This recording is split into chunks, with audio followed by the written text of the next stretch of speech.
Nurse here.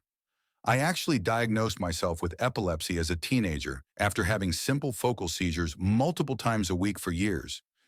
Around the age of 14, I started having frequent episodes of what felt like deja vu. I would get hot, my hands would tingle, I felt lightheaded and nauseous, and then I would have the sensation of almost daydreaming, but it was like an involuntary vision inside my head. It would last around 10, 30 seconds. I would always feel anxious and have a lot of brain fog that day, and sometimes I'd get migraines and severe fatigue after. Anytime I would Google my symptoms, the Epilepsy Foundation would pop up, but I just brushed that off because I only knew of seizures as grand mal seizures with loss of consciousness and shaking. When I became a nurse years later, I learned about all of the other seizure types and really started questioning my symptoms.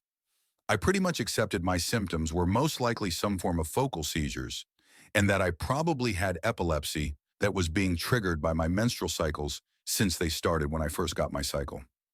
I unfortunately was very hesitant about seeking treatment since I never lost consciousness and I didn't have any obvious triggers, like lights, etc. So I felt like no one would believe me. I mean, I could have a spell while holding a conversation and no one in the room would notice anything, other than some minor skin flushing. All of my symptoms were internal, so it was very easy to second-guess myself and wonder if I am just having deja vu or anxiety. Well, one night I was working a shift at the hospital, and I felt a seizure coming on while in a patient's room.